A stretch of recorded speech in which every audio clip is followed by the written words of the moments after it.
কে গো শুনছো? ঘরে তো একটুও চাল ডাল কিছুই নেই, কিন্তু আমরা না খেয়ে থাকতে পারবো। কিন্তু আমাদের মেয়ে, সে কি খিদে সহ্য করতে পারে বলো?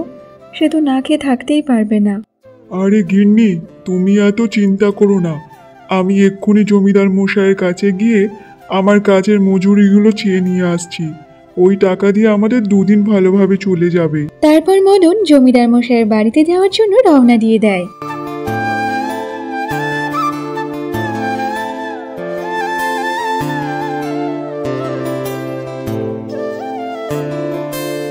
আরে মালিক, আমার 2 মাসের মজুরি এখনো বাকি আছে।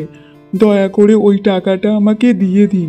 আমার বাড়িতে আমার স্ত্রী বাচ্চারা না খেয়ে বসে আছে। কিসের টাকা রে? আমি যা টাকা তোকে দিয়েছিলাম সেই টাকা নিয়ে তুই বাড়িতে চলে গিয়েছিলিস, আবার কিসের টাকা? আরে মালিক, এইসব আপনি কি বলছেন? ওই টাকা তো আপনি মালকিনকে দেওয়ার কথা বলেছিলেন। আমি তো ওই টাকাটা নিয়ে মালকিনকেই দিয়ে দিয়েছি। গিন্নি, আরে ও গিন্নি, একটু এদিকে এসো তো তাড়াতাড়ি। তারপর জমিদারের স্ত্রী পূজা আসে ওখানে। এই মদন তোমাকে টাকা দিয়েছিল কি? আরে, তুমি কি পাগল হয়ে গিয়েছো নাকি? ই আমাকে কোনো টাকা পয়সা দেয়নি। আর যদি বা দিত, তাহলে আমি তোমাকে তো বলতাম। ও মিথ্যে বলছে তোমাকে। মালকিন, আপনি কেন মিথ্যে কথা বলছেন? আমি তো টাকা দিয়েছি আপনাকে। আর এমনটা করবেন না। আমি অনেক গরিব, আর আমার যে বাচ্চার বউ না খেয়েই বসে আছে বাড়িতে। আমাদের টাকা নিয়ে চলে গিয়েছিস, আর তার উপর মিথ্যা কথা বলছিস। চলে যা এখান থেকে, তা নাহলে গ্রাম পঞ্চায়েতের সবাইকে ডেকে তোর অবস্থা খারাপ করে দেব, বুঝেছিস? বেচারা মদন এইসব কথা শোনার পর সে দুঃখী মনে বাড়িতে চলে যায়।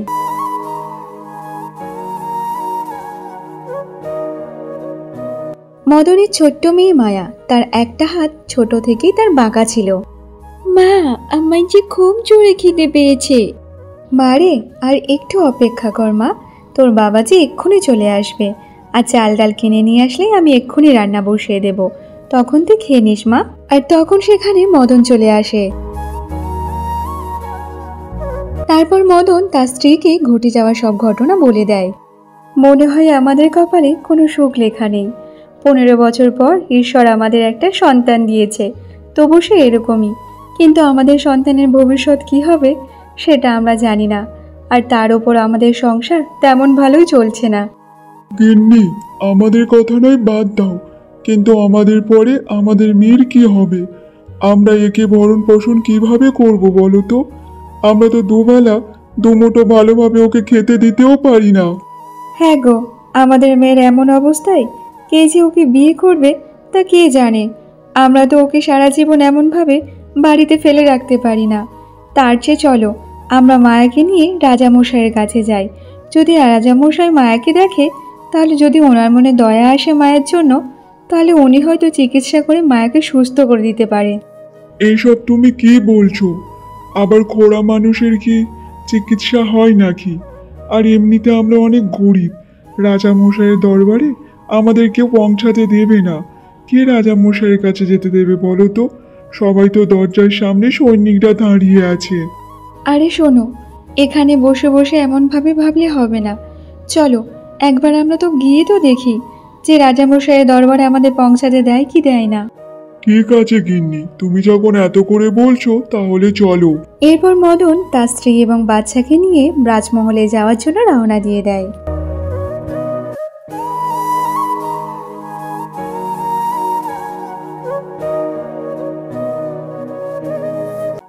মহারাজ, আমরা অনেক আশা নিয়ে আপনার কাছে এসেছি।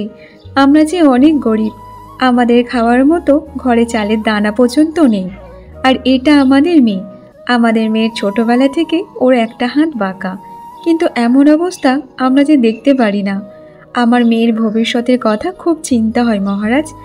আপনি তো প্রজাদের রক্ষা করেন, তাহলে আমাদের উপর দয়া করুন মহারাজ, দয়া করুন, আমাদেরকে সাহায্য করুন। আমি তোমাদের কি সাহায্য করতে পারি?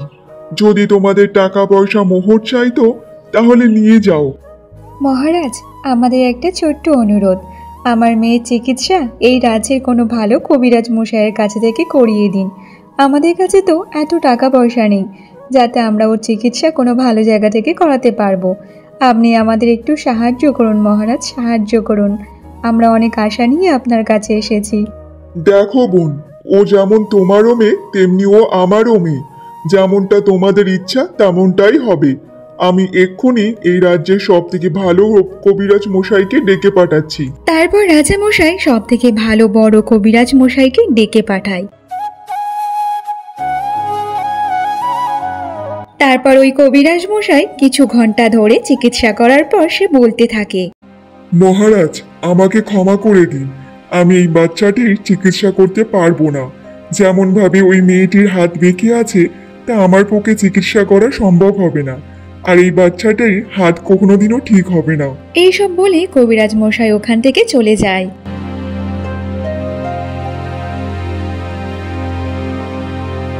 মহারাজ, আমাদের মেয়ের ভবিষ্যৎ নিয়ে আমরা অনেক চিন্তার মধ্যে আছি। জানি না যে আমাদের মেয়ের কেমনভাবে আমরা ভরণ পোষণ করতে পারবো। আপনি এই রাজ্যে কোনো বড় জ্যোতিষীকে ডেকে আমার মেয়ের একবার ভবিষ্যৎ গণনা করুন না মহারাজ। তারপর রাজামশাই একটা বড় জ্যোতিষীকে ডেকে পাঠায়। আর সেই জ্যোতিষী মায়ার জন্মকুষ্ঠি দেখে বলতে থাকে, মহারাজ, এই বাচ্চাটির হাত কোনোদিনও ঠিক হবে না। এই বাচ্চাটির কপালে শুধু কষ্ট আর দুঃখই লেখা আছে। এর জীবন তো এখন অন্ধকারের মধ্যেই আছে মহারাজ। এমন কথা শুনে মায়ের বাবা মা অনেক অবাক হয়ে যায়।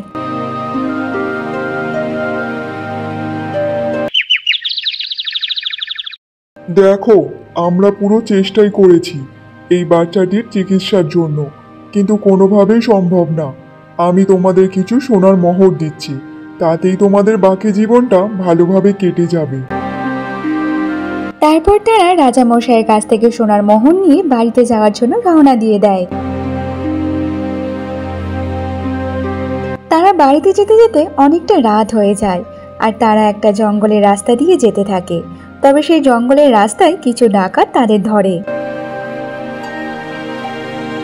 তোমাদের কাছে যা আছে সব দিয়ে দাও, তা না হলে তোমাদেরকে এখানেই মেরে দেবো। তারা ডাকাতের কথায় ভয় পেয়ে মহারাজ যা সোনার মোহর দিয়েছিল তাদের, তার সব তারা ডাকাতের হাতে তুলে দেয়। আর ডাকাতরা ওই নিয়ে তারা হাসতে হাসতে ওখান থেকে চলে যায়। হে ভগবান, কি অপরাধ করেছি আমরা! আমাদের জীবনে শুধু কষ্ট আর কষ্টই লিখে রেখেছ। আমাদের কাছে শেষ সম্বল যা ছিল তাও এখন সেই চলে গেছে। এবার আমরা এই বাচ্চাকে কি খাওয়াবো, ওকে কি পড়াবো? বলে দাও, তুমি বলে দাও। আরে গিন্নি, আমাদের কপালটাই খারাপ গো। চলো এবার আমরা বাড়িতে যাই।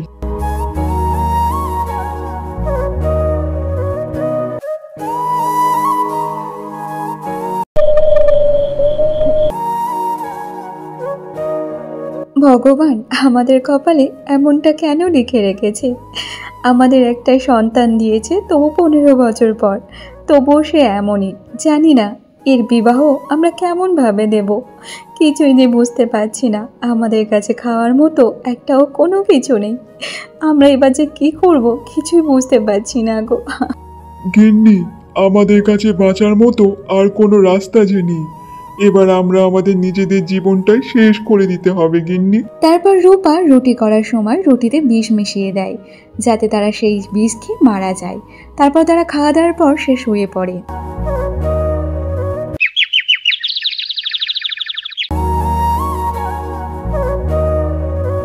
আরে, আমি এখনো বেঁচে কিভাবে আছি? কাল তো আমি বিষ খেয়েছিলাম। তাহলে আরে ও গিন্নি, গিন্নি তাড়াতাড়ি ওঠো, দেখো আমি বেঁচে আছি। কিন্তু এটা কি করে সম্ভব? কাল তুমি রুটিতে বিষ মিশিয়েছিলে না যাতে আমরা সবাই মারা যাই? তাহলে বেঁচে আছে কিভাবে? হ্যাঁ গো, কাল তো আমি রুটিতে বিষ মিশিয়েছিলাম। তাহলে আমরা মারা যাইনি কেন? এখনো কেন জীবিত আছি? ভগবানও আমাদের স্বীকার করতে চাইছে না। আমরা কি বলবো? এত বড় পাপ করে ফেলেছি।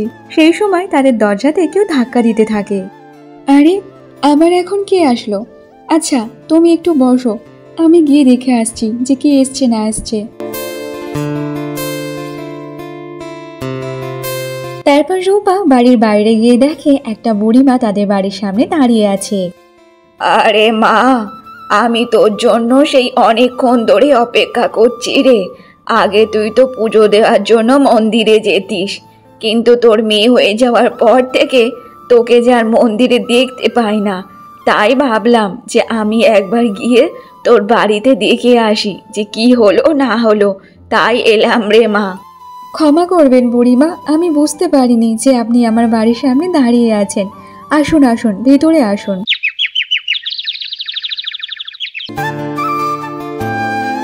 দেখ মা, আমি তোদের সব কথা বাইরে দাঁড়িয়ে দাঁড়িয়ে সব শুনেছি রে। বুড়িমা, আমরা তো ভাগ্যের ওপর সব কিছু ছেড়ে দিয়েছি। জানি না কোন জন্মে কি পাপ করেছি, তার সাজা যে আমাদের এই জন্মে পেতে হচ্ছে। ওপরে যে বসে আছে, যতদিন না সে চাইবে ততদিন যে তোমাদের মৃত্যু হবে না মা। আর তোমাদের কর্ম তো এখানেই ভোগ করে যেতে হবে। কিন্তু বুড়িমা, এই ছোট্ট বাচ্চাটা কি এমন পাপ করেছে, আর আমরা কি এমন পাপ করেছি যার সাজা আমাদের এই জন্মে পেতে হচ্ছে এমন ভাবে? তোমরা এই বাচ্চাকে নিয়ে অনেক চিন্তার মধ্যে আছো, কিন্তু এই বাচ্চা যে ওর আগের জন্মে অনেক বড় ভুল কাজ করেছে, তার তো ফল এই জন্মেই ভোগ করতে হবে। আর উপরে যে ঈশ্বর আছে, তিনি তো কাউকে কোনো সাজা দেয় না, তার কর্মের ওপর তার সাজা পেতে হয়। বলুন না বুড়িমা, আমরা আগের জন্মে কি এমন পাপ কাজ করেছি? তাহলে শোনো, এই বাচ্চাটি আগের জন্মে এরা 3 বোন ছিল। এর বড় দিদি পূজা, মেজ দিদি আশা, আর এই ছিল সব থেকে ছোট মায়া। মায়া ছিল খুব সুন্দরী ছিল, তার এই কারণে তার সুন্দরতার খুব অহংকার ছিল। আর তাদের মা তাদের ছোটবেলায় অনেক মারা যায়, আর তাদের বাবা দিনমজুরে কাজ করে সংসার চালাতো।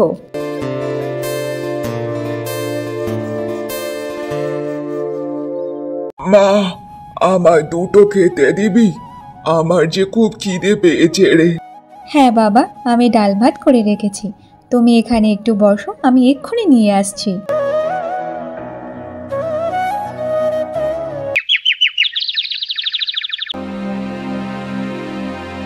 বাবা, তুমি আমার জন্য কি নিয়ে এসেছো বলো তো? আমি তো তোমাকে বলেছিলাম যে আমার জন্য নতুন একটা চুড়ি আনতে। মায়া মা, আজকের আমি কম টাকা পেয়েছি রে মা। আমি পরের সপ্তাহে ঠিক মনে করে তোর জন্য নতুন চুড়ি নিয়ে আসবো। বড়দি আর মিস্ত্রির ওদের তো কিছুই চায় না, সেই কারণে তোমার কোনো মাথা ব্যথা নেই। কিন্তু আমি সব থেকে সুন্দরী, তাই আমার এই সুন্দর সুন্দর জামা কাপড় চুড়ি এইসব আমার লাগবে, কারণ আমি এইসব পরতে চাই। আরে বোন, বাবা কত পরিশ্রম করে আমাদের মুখে অন্ন তুলে দিচ্ছে, একবার তো বোঝার চেষ্টা কর বোন। চুপ কর দিদি, তোরা দুজন তো আমাকে দেখে জ্বলতে থাকিস, কারণ আমি সব থেকে বেশি সুন্দরী বলে, তাই জন্য। আর তোদের কাজ হচ্ছে ঘরের শুধু কাজকর্ম, আমি না, ঠিক আছে? তোরা ঝগড়া করিস না মা, আমি চুড়ি কিনে নিয়ে আসবো।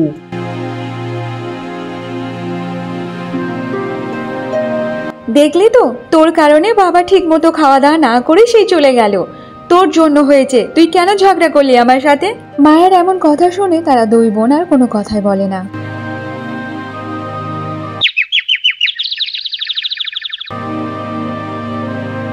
দিদি, ও দিদি, কোথায় তুমি?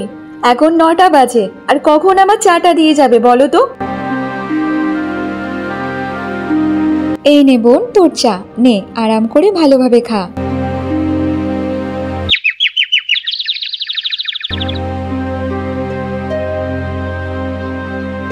দিদি, আমি তোমাদের দুজনকেই বলছি, আমি বিকালে এক জায়গায় যাব, তাই বলছি যে তোমরা তাড়াতাড়ি আমার জামা কাপড়গুলো কেচে রাখবে।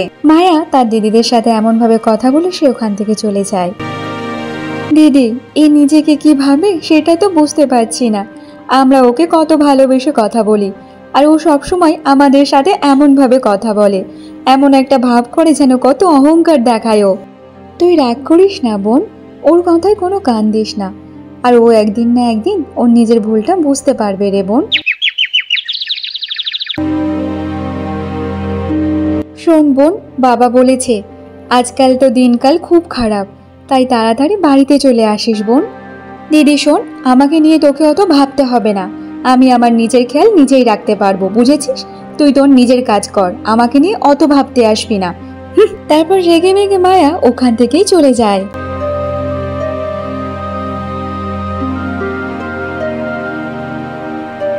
জানো রাহুল, আমার বাড়ির সবাই আমার পিছনেই পড়ে আছে। কেউ তোমার সাথে আমার দেখা করার জন্য আসতেই দেয় না। আচ্ছা শোনো মায়া, এর একটা উপায় আছে আমার কাছে। এই নাও, এইটা হচ্ছে ঘুমানোর ওষুধ, আর খাবারে এটা অল্প একটু মিশিয়ে দেবে। যখন ওরা ঘুমিয়ে পড়বে তখন তুমি আমার সাথে দেখা করতে আসবে, বুঝেছো? হ্যাঁ, এটা তো তুমি ঠিকই করেছো। আচ্ছা শোনো, তাহলে এখন আমি বাড়িতে যাই, অনেকটা রাত হয়ে গেছে। আবার কালকে তোমার সাথে দেখা করতে আসবো। অন্যদিকে মায়ের বাড়ির সবাই মায়াকে নিয়ে চিন্তা করতে থাকে। আরে মায়া মা, এত রাত পর্যন্ত কোথায় ছিলিস মা? কত চিন্তা করছিলাম তোকে নিয়ে মা। দেখো বাবা, আমি আমার নিজের ইচ্ছায় আমি বাইরে গিয়েছিলাম, তাই আমাকে নিয়ে তোমাকে এত বেশি ভাবতে হবে না, বুঝেছো? বাবা, তুমি কষ্ট পেও না ওর কথায়। তুমি তো জানো ও ছোট থেকেই এমনই। তবে একদিন না একদিন ওর নিজের ভুলটা বুঝতে পারবে বাবা।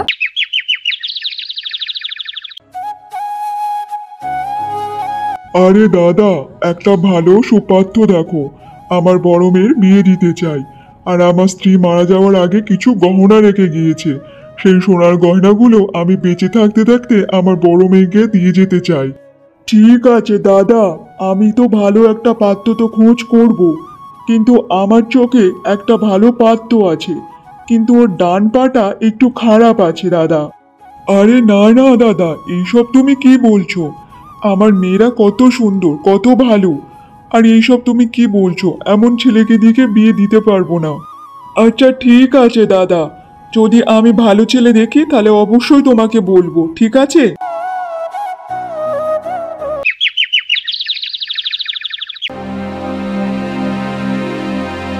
আরে বাবা, তাতে কি হয়েছে? দিদির বিয়ে দিয়ে দাও। আর ছেলেটার একটা তো পা খোড়া, তাতে কি আছে? আর এমনিতে দিদি যেন খুব সুন্দরী। মায়ামা, সব কথায় মজা করো না। আর তোমরা তিনজনই আমার চোখে সুন্দর।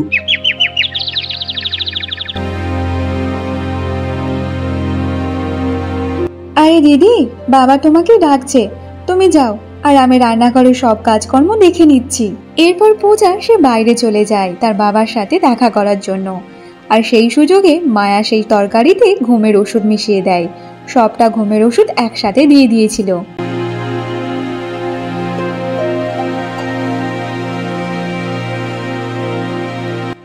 মায়ামা, তুইও আমাদের সাথে আয় মা, একসাথে বসে খেয়ে নি। না বাবা, এখন আমার খিদে নেই, তোমরা খেয়ে নাও, আমি পরে খাবো। আরে বোন, তুই যে এত সুন্দর সুস্বাদু খাবার বানাতে জানিস, সেটা কিন্তু আগে জানতাম না। এই খাবারগুলো যে অনেক সুন্দর হয়েছে। তারপর সবাই খাবার খেয়ে এক এক করে ঘুমেতে ঢলে পড়ে।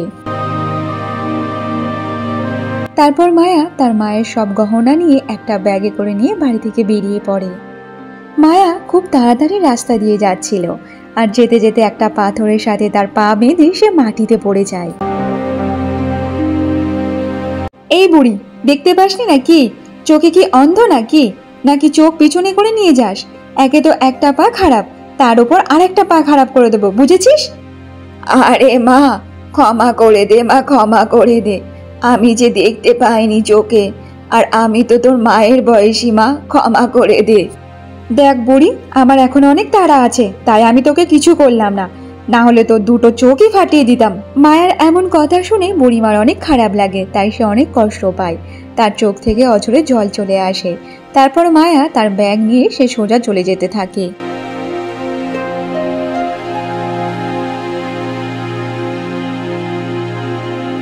এই দেখো রাহুল, আমি আমার মায়ের সব গহনা নিয়ে চলে এসেছি। এবার আমি আর তুমি এখান থেকে অনেক দূরে চলে যাব। আর তুমি কাল যে ওষুধটা দিয়েছিলে না, সেই ওষুধটা আমি ওদের সবাইকে সবটাই খাইয়ে দিয়েছি। মনে হয় না যে কাল সকাল পর্যন্ত ওদের ঘুম ভাঙবে। ওরা তো এখন সব ঘুমাচ্ছে। আরে, তুমি কি পাগল টাগল হয়ে গেছো নাকি? আমি তোমাকে সামান্য দিতে বলেছি, আর তুমি সবটা দিয়ে দিয়েছো। জানো, এটাতে অনেক বিপদ হতে পারে। আরে ছাড়ো এইসব কথা। দাও, তুমি সোনার গয়নার ব্যাগটা আমাকে দাও, আর আমি এক্ষুনি এখানে আসবো। যতক্ষণ না আসবো তুমি এখানেই দাঁড়িয়ে থাকবে। তারপর আমি এখানে এসে তোমাকে নিয়ে নদীর ওই পারে চলে যাব। তারপর মায়া রাহুলকে বিশ্বাস করে সব সোনাদানার ব্যাগটা রাহুলকে দিয়ে দেয়, আর সেই ব্যাগ নিয়ে সে ওখান থেকে চলে যায় রাহুল। মায়া অপেক্ষা করতে করতে রাত হয়ে যায়, কিন্তু তখনও পর্যন্ত রাহুল আসে না সেখানে। আরে মা, তুমি এখানে দাঁড়িয়ে দাঁড়িয়ে কি করছো একা একা? যাও, এখন তুমি বাড়িতে চলে যাও। আর এখানকার সব নৌকা সব চলে গেছে, আর কোনো নৌকা নেই। এবার তোমাকে শেষ কাল সকালে নৌকা পেতে হবে। এমন কথা শুনে মায়া খুব অবাক হয়ে যায়। তারপর সে কাঁদতে কাঁদতে বাড়িতে চলে আসে।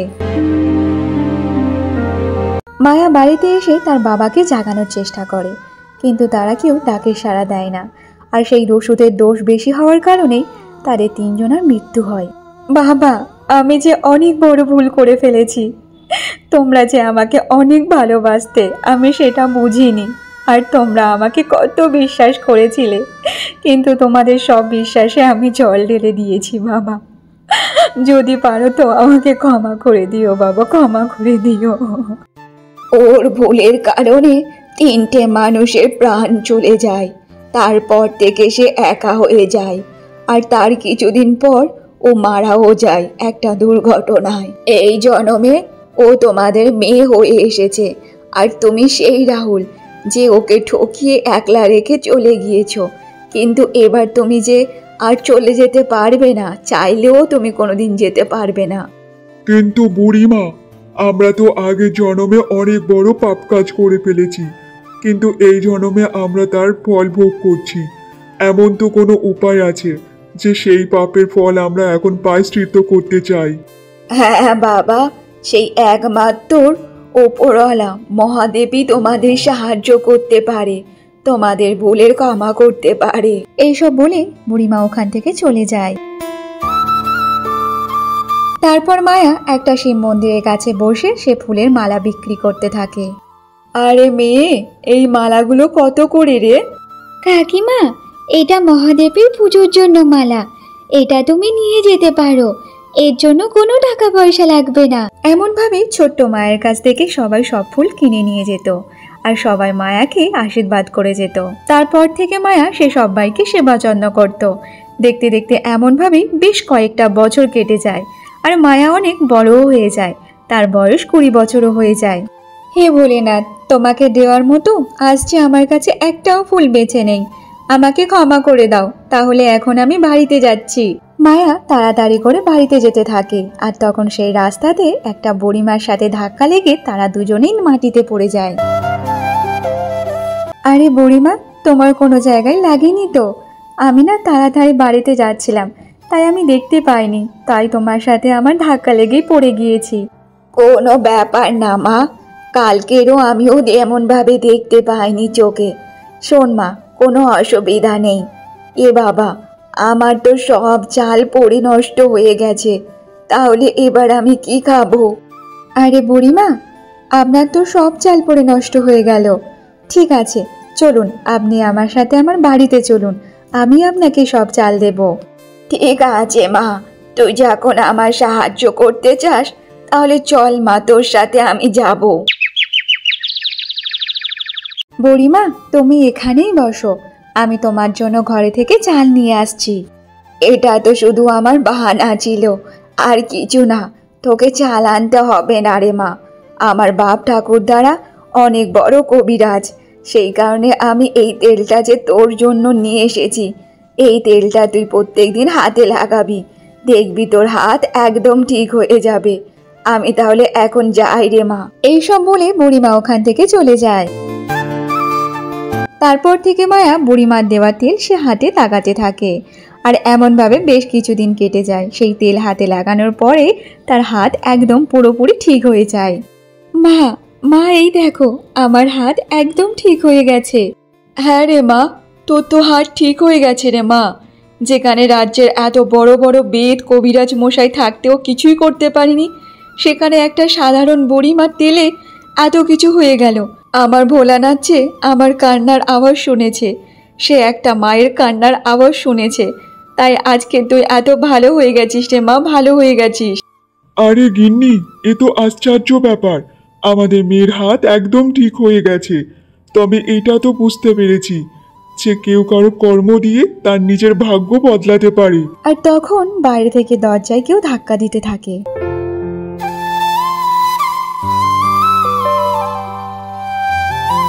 আমি আপনার মেয়েকে দেখেছি, সে অনেক ভক্তি ভরে সবাইকে সাহায্য করে। তবে আপনার মতো মেয়ে কোনো জায়গায় পাওয়া যাবে না। যদি আপনার কোনো আপত্তি না থাকে তাহলে কি আমি আপনার মেয়েকে বিবাহ করতে পারি? কিন্তু রাজকুমার, আপনারা যে রাজ্যের রাজা আর আমরা সামান্য প্রজা, গরিব, কিন্তু এটা কিভাবে সম্ভব? দেখুন, বড়লোক গরিব লোক সেটা কোনো বড় কথা না, আর আপনার মেয়ে রাজকুমারীর থেকে কম কিছু না। তারপর মায়ার রাজকুমারের সাথে তার বিয়ে হয়ে যায় আর সে খুশি খুশি রাজ্যে রাজকুমারের সাথে থাকতে থাকে।